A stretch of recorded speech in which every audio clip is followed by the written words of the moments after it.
Tonight we examine the current realities as well as the way forward for water access and distribution in Jamaica. To discuss, we are joined by President of the National Water Commission, Mr. Lloyd Barnett. Mr. Mark Barnett. I'm making you into a lawyer. Yes. Mark.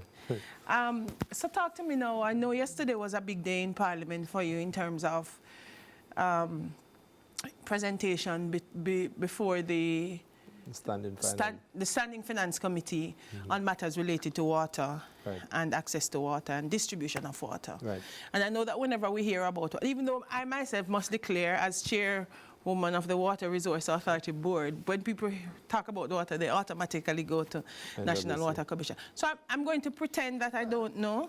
You don't know me. And I don't know you. And we're going to talk about this matter of water and your important role, your role as NWC in ensuring that, because I think people are concerned about how we get to the point of potable water.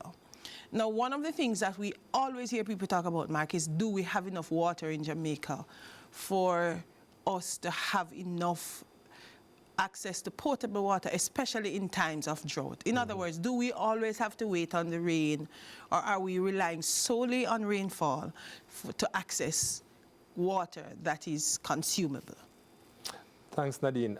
Well, so in a nutshell, we do have enough water in Jamaica, and this is based on even the recent master plan from the Water Resources Authority.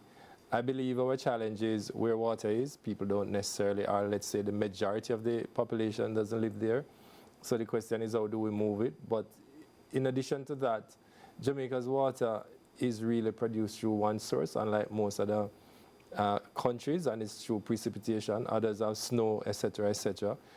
We don't have any of that. So yes, rainfall is very important for us to replenish the freshwater resources.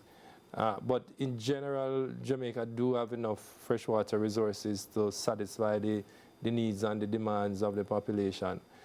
From an NWC perspective, we do produce adequate water. Our challenge, and I would be the first to say that, is just the quality of our network that ensure that we deliver maximum from what we abstract and treat to distribute. And I think that's where the investment needs to be focused as well, notwithstanding that we still do need new capacities, meaning new treatment facility, because the work of improving the efficiency of your network is a long process. It's not a short-term activity.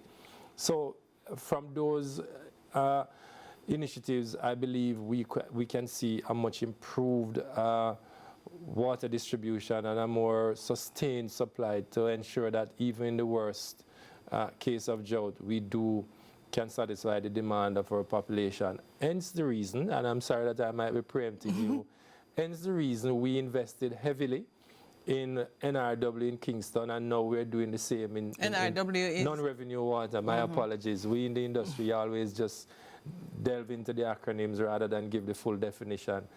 Non-revenue water, we did a successful program in Kingston. And what is non-revenue water? It's really water that you produce but receive no revenue from. It's either leak, stolen, or on the registration of meters, etc., etc. So there's a number of different variables that make up that simple acronym, really, or the simple quantum.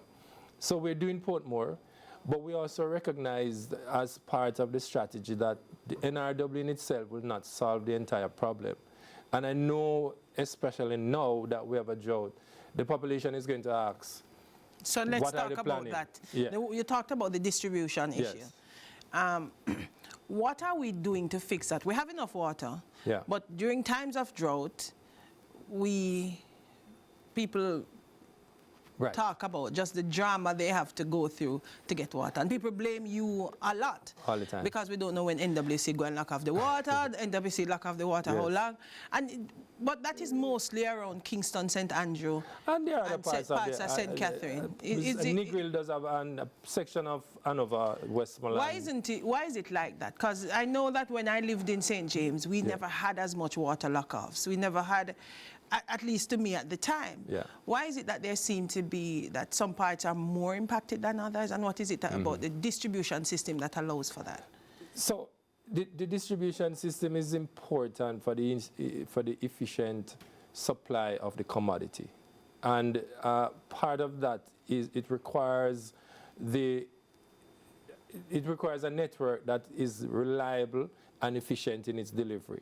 Hence the decision to invest. But you would also recognize, and it is never mentioned any at all in the last 3 to 4 years thereabout, there was no cry about water lock-off.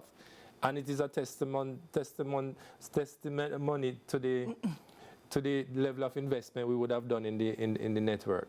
That would result in, one, lower production of water, because when you do NRW, you don't need to produce as much. You actually produce a significantly less amount of water to satisfy the immediate demand. So we were actually, prior to this onset of the drought, we were actually producing less water under normal circumstances.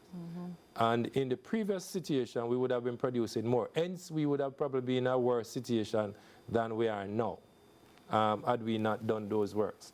But in essence, NWC is looking at doing quite a number of things. We may not necessarily be the best in promoting what we do, but massively we're looking at the island-wide non-revenue water, because irrespective of the sources that you develop and put on the system, and that is usually the cry. Why don't we add more sources? Why don't we? But if you're already losing 60% plus of the water that you produce, any source that you add on your infrastructure, you're going to lose 60% anyway. And you say that's the non-revenue water That's thing, the non-revenue and you water. are trying to plug that loss. We have to plug that loss, make an assessment of what is the shortfall, if there's any, after that plugging of those losses, and then then you will invest to make up that shortfall. So if you go and invest now, for example, in a 30 million gallon water facility, you may not need to do that investment if you plug those losses, and then you will now possibly do a 10 or a 15 million gallon investment. So you're making savings on both ends of the How far are we along that road of plugging the losses? What are the big ticket items that you're looking at towards plugging those losses? So we as I indicated, we have to, so right now where we are in the process, we have just now take the island-wide project, which estimated to cost us over $45 or so billion in investment, which will take about 15 years in the process, but we expect to see returns in the first 7 years of its execution. So first, it's about dealing with your losses in all parishes.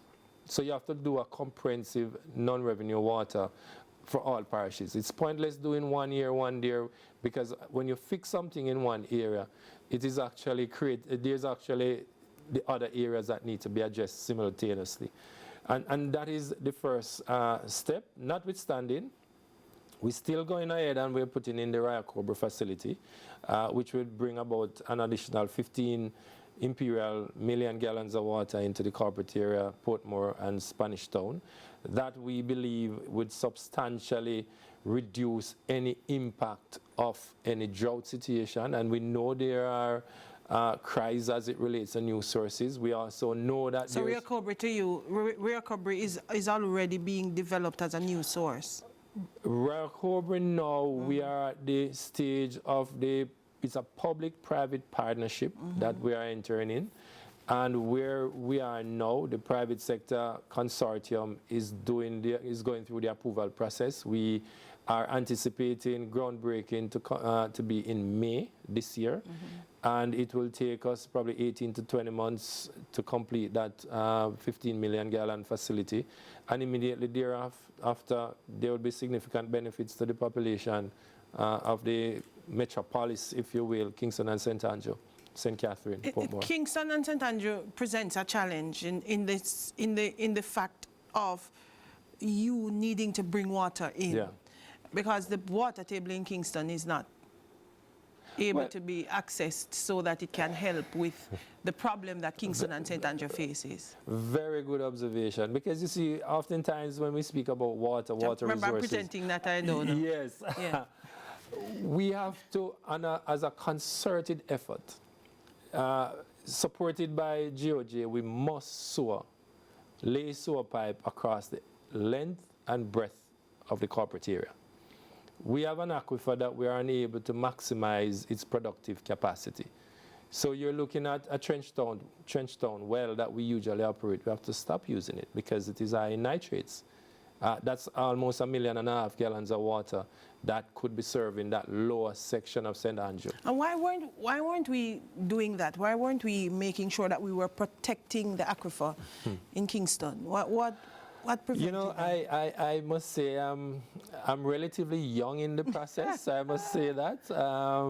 But I believe our planning and how we execute on those activities were not in concert in protecting those resources as we should. Yes, we would have laid sewers on certain major corridors, but look, when you have majority of the household having septic tank absorption pits, and some probably don't even have a septic tank, you're going to have that level of infiltration in your underground aquifer, which then pollutes the whole water table, and that creates its own deficiency. So by virtue of our own action, we create a deficiency in supply. And what we're now forced to do is to find additional sources. But I believe if we make the investment, which is a long-term investment, we can resuscitate those aquifers and start to generate probably 6-8 million gallons of water additional into the city. In fact, it may not even require us to pump those wells continuously, because even when we, in the last few months, when we had normal supply, a lot of the wells that we normally pump, or a few of the wells that we normally pump, we rested them for virtue of having good supplies. So we're talking about the unequal distribution island-wide, that some places are experiencing water shortage and water lock-off. Some places are quite okay with the supply. Yes. So we're talking about the distribution. Yes. We tend to center our conversation around on Kingston and St. It's unfair in a lot of sense, because I know, there are other parishes that up to today, some people don't even have pipe network to get running water, which is, what Kingston and St. Andrew may benefited from for years. And so you're correct. And that is part of the reason why even in those circumstances, NWC is also investing in some of these communities to extend water supply to these communities, or where there were services in the past because of growth in population, etc., it may become inadequate. We are upgrading those systems as well. Are we working from behind the 8 ball, or are we trying to catch up? How are we doing this? Are we still playing catch up? Are we near anywhere where we could say, we see the problem, it look like we grasp it, and we know we're inching close to it, and there will come a time when we will be ahead of it. I think we've always grasped the problem. I believe, based on my own information, it was just the availability of the resource to invest. And a water supply system is not an investment that you do now and you leave it for the next 50 years. It's an infrastructure that you have to be consistently investing in to ensure that it serves the population now and those to come. And so you may say, yes, we have some way to go, but the situation was always understood. We have various studies, and I know that people don't necessarily like to hear about studies, but the fact that they were studied, it simply means somebody has the foresight to look at solutions that could be implemented. The question, therefore, is these were never implemented because of various reasons, lack of resources, etc., etc. And the fact as well, as a government entity, there's always going to be those challenges of people, even when the best of time, receiving the commodity, don't necessarily like to pay for it. And that's an area that we have to tackle based on the social issues surrounding supply of water. So if I can use my knowledge now, the water sector is not just the Water Commission. It's not. We have the agricultural the entity that looks after water for agricultural Yes. purposes. And I know that's not your primary focus, but you know as well. So I'm from St. Elizabeth, and I know that, you know, one of the challenges we face in certain parts of St. Elizabeth, not Yes. my part have flood. Your part is decent. My part have too much water, but over the south side, Yes. they don't have enough water. And you and I were talking earlier about Yes. St. Elizabeth's unique reality, Yes. you know? And so while we might not be talking about domestic water in St. Elizabeth, we're talking about agricultural water. Yes. How do you interface with that? Do you? Oh, yeah. Well, by virtue of the fact that NWC may have the most extensive water supply network in the parish, it does faces its challenges in terms of water that was intended for domestic potable uses, ended up using for agricultural purposes. So we have our challenges. It's one of the most, I would say it's one of the most challenging parishes as it relates to supply of water. But in fact, you know, St. Elizabeth is a parish that predominantly will get its water from underground sources. And I don't think there's a shortage of water in St. Elizabeth. It's just a matter of how the network is and how do we develop irrigation separate from potable, and whether we will have twin enough distribution system to serve the various demands for agriculture. And the fact is, just quickly, you will recall, you're from St. Elizabeth, so you recognize that most of the households do farming on plot. And therefore, when you have a water supply connection, invariably it is going to be used for agriculture as well as domestic. So there goes the interface. All right. So thank you very much. I think we need to have more of these conversations about water, especially now. But we thank you so much for the significant contribution tonight to our understanding of how the water system in Jamaica is working and is improving.